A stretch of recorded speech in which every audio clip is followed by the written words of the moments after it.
itu harus berdasarkan putusan pengadilan. Nah, rata-rata yang terjadi adalah pertama, bisa jadi kendaraan itu tidak didaftarkan secara fidusia. Ataupun kalaupun didaftarkan, gitu ya, itu tidak melalui proses penetapan pengadilan terlebih dahulu.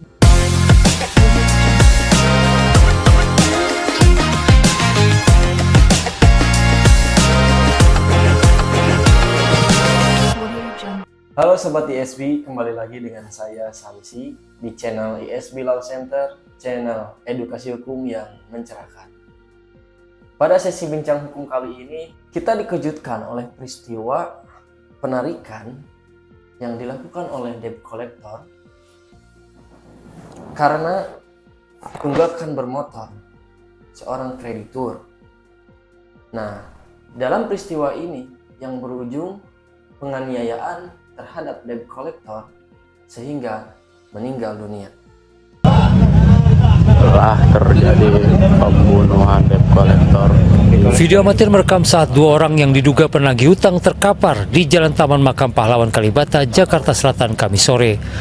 Peristiwa ini terjadi saat keduanya berupaya menarik unit sepeda motor salah seorang pengendara, namun tiba-tiba kedua penagih utang tersebut diserang sekelompok orang. Abang-abang senior, petir tolong. Adik-adik kita kena pukul dari masa di kali. Nah, kita bersama Dr. Eki Sirojul Baihaqi yang akan menjelaskan, menganalisis secara hukum terkait peristiwa tersebut. Nah, Kang Eki, bagaimana sih? Apakah penarikan kendaraan bermotor di jalan karena tunggakan itu sah? Ya. Fenomena penarikan kendaraan bermotor di jalan ini kan sudah cukup lama sebetulnya ya. Sudah cukup lama, apalagi setelah munculnya industri keuangan non perbankan lah, dalam hal ini sering disebut dengan leasing lembaga keuangan perbankan. Nah, jadi itu udah beberapa tahun yang lalu ya, mungkin lebih dari 10 tahunan yang lalu gitu. Dan sampai saat ini itu berjalan, sampai saat ini itu masih berjalan eksistensi lembaga tersebut, ya lembaga fidusia ya, atau leasing kita sebut seperti itu. Nah, yang seringkali ini memunculkan masalah yaitu tadi penarikan kendaraan bermotor di mana saja, rata-rata di jalan, di jalanan, sampai terjadi semacam kontak fisik dan lain-lain. Nah, termasuk peristiwa yang terjadi akhir-akhir ini di beberapa daerah, dan puncaknya kemarin yang paling mengerikan adalah terjadinya penganiayaan yang berujung kematian ya, berujung kematian di Jakarta, tepatnya di Kalibata, yang berdampak juga terhadap yang lain, para pedagang juga jadi korban, bahkan kan kios-kios dirusak, dibakar dan lain-lain. Seakan ini kita mempertanyakan di mana sih sebetulnya hukum bekerja kan gitu. Nah, akar persoalannya memang sebab masalahnya adalah awalnya dari penarikan kendaraan bermotor yang dilakukan secara serampangan di jalan. Dan sebetulnya kalau kita lihat secara hukum itu tidak dibenarkan dengan cara-cara seperti itu ya. Tidak boleh melakukan eksekusi kendaraan bermotor di jalan. Nah, itu sudah ada di dalam undang-undang ya tentang yang mengatur tentang fidusia. Jadi terkait dengan fidusia itu sudah diatur dalam undang-undang fidusia tersendiri. Lalu kemudian juga ada beberapa putusan Mahkamah Konstitusi gitu yang mengatur bagaimana cara melakukan eksekusi terhadap benda atau objek jaminan fidusia. Yang rata-rata ini biasanya adalah kendaraan bermotor, ya motor, mobil, gitu. Nah, itu sudah diatur. Syaratnya sebetulnya ada beberapa syarat untuk melakukan eksekusi itu. Tidak bisa langsung. Yang pertama, si kendaraan bermotornya itu harus terdaftar sebagai atau harus memiliki sertifikat jaminan fidusia. Gitu ya. Yang kedua, debitur melakukan cedera janji, aturan prestasi. Terus yang selanjutnya itu harus berdasarkan putusan pengadilan. Nah, rata-rata yang terjadi adalah pertama, bisa jadi kendaraan itu tidak didaftarkan secara fidusia. Ataupun kalaupun didaftarkan gitu ya, itu tidak melalui proses penetapan pengadilan terlebih dahulu gitu loh. Nah, ini yang jadi kendala. Nah, ini jadi masalah gitu. Dan pada prinsipnya eksekusi kendaraan di jalan itu tidak dibenarkan menurut hukum, malah kemudian dapat menimbulkan dampak hukum atau konflik hukum, bahkan konflik fisik gitu yang sangat menimbulkan resiko gitu.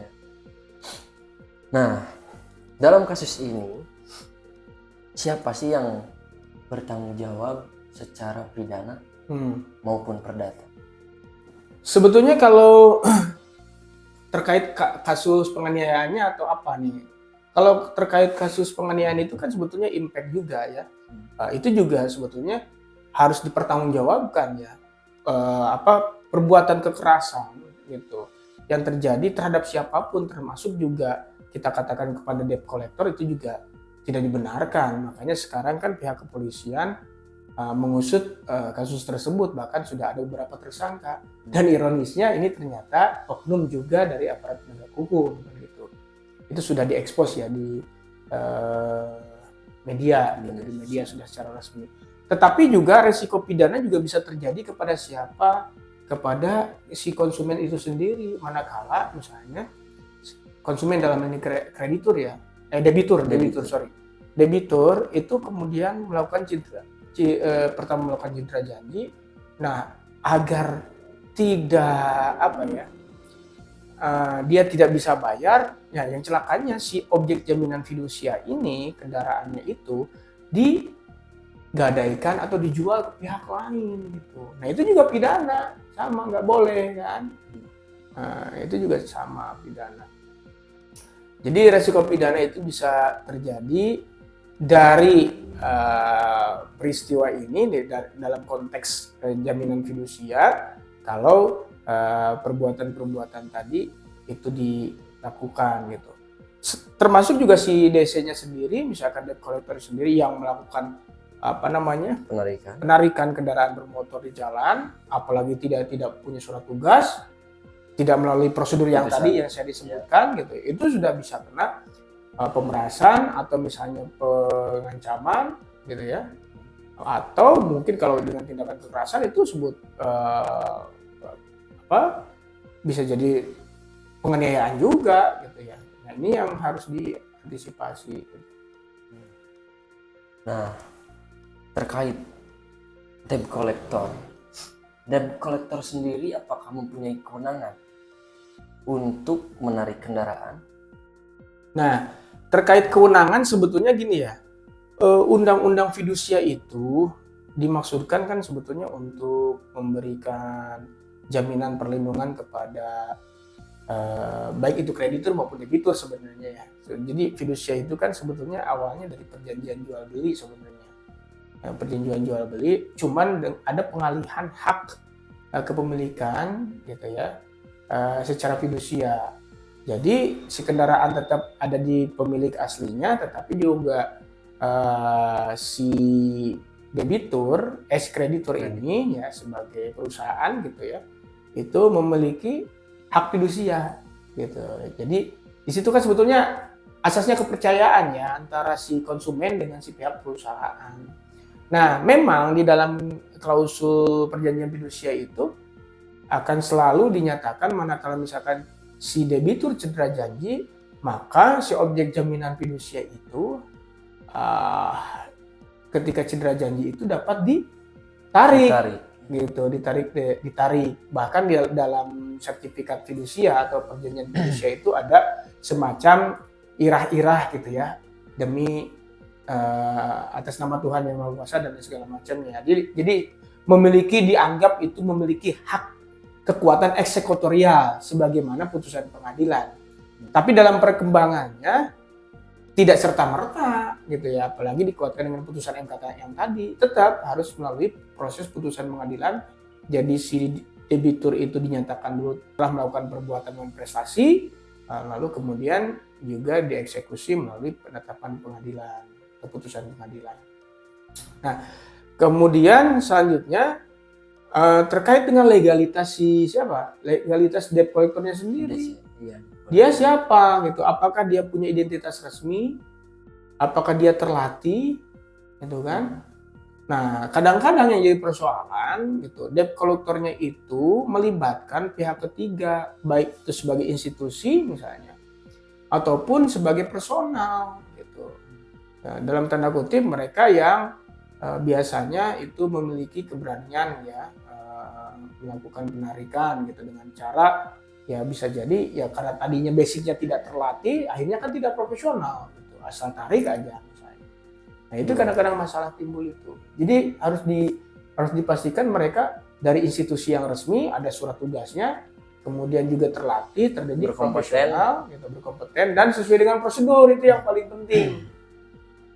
Gitu. Namun kadang-kadang kan ini di lapangan memang tidak seideal yang kita bayangkan gitu ya, dalam pelaksanaannya memang nggak sulit, tapi kembali lagi bahwa ini kan persoalan perdata ya, kembali lagi gitu hubungan perjanjian antara kedua belah pihak. Nah itu maka kepercayaan itu menjadi penting. Nah terkait leasing atau debt collector, apakah perusahaan leasingnya bisa ikut bertanggung jawab? Oke, nah ini yang menarik ya. Rata-rata memang karena tadinya itu debt collectornya itu tidak memiliki legalitas tadi, dan kadang-kadang juga perusahaan dalam hal ini leasing juga tidak melengkapinya dengan surat tugas. Nah, entah itu sengaja ataupun tidak ya gitu ya. Tergantung kepentingannya, mungkin motifnya. Kenapa dia kadang-kadang tidak memberikan surat tugas? Agar dia lepas dari tanggung jawab hukum tadi. Tidak mau dikaitkan. Tapi juga tidak begitu saja gitu. Ketika objek itu ditarik, ya objek jaminan fidusia itu ditarik oleh pihak ketiga, meskipun tanpa adanya legalitas, tapi kan si oknum DC tersebut menyetorkan hasil tarikannya kemana? Ke perusahaannya kan, ke leasingnya kan gitu. Dia terima. Artinya secara tidak langsung juga sebetulnya harus bertanggung jawab gitu ya, manakala ada terjadi pelanggaran hukum gitu. Nah ini apalagi yang diberikan surat tugas secara resmi gitu ya, itu bisa sebetulnya dituntut pertanggungjawaban secara perdata ya, karena telah melakukan perbuatan melawan hukum gitu ya, baik itu dalam konteks perdata ya terutama, ataupun kalau misalkan ada keterkaitan dengan pidana bisa juga ikut bertanggung jawab secara institusi perusahaan gitu, corporate. Jadi si perusahaan juga bisa terkena hukum gitu. Bisa ya gitu ya.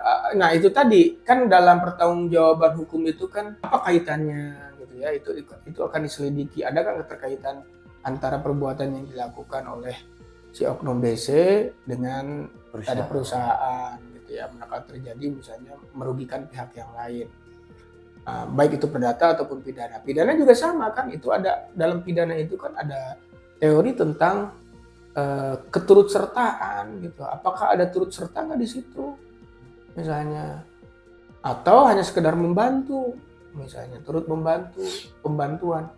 Nah itu akan diselidiki gitu ya secara hukum gitu. Apalagi kalau misalkan menyuruh melakukan perampasan, apalagi dengan kekerasan, harus bertanggung jawab. Orang yang menyuruh melakukan kan gitu ya, itu juga bisa dipidana gitu kalau ada terjadi. Nah jadi jelas di dalam kasus ini bukan sekedar utang piutang, melainkan ada di dalamnya soal hukum, nyawa, dan kepastian terhadap debitur. Iya, debitur. Nah, sedikit tips dari Kang Eki, bagaimana sih ketika kita sedang dalam perjalanan ada tiba-tiba DC, bagaimana sih caranya supaya si DC ini tidak seenaknya dan kita juga bisa mempertahankan barang milik kita? Ya, yang pertama tentu saja kita harus tanya dulu surat tugas, kelengkapan identitas, legalitas dan lain sebagainya. Nah, kemudian melakukan negosiasi, seandainya itu misalnya benar, ada penugasan dan di tempat yang kondusif. Kadang-kadang kadang-kadang seenaknya aja ya di lokasi asal rampas dan sebagainya. Soalnya mungkin kalau misalkan itu hak kita gitu ya, kita harus pertahankan.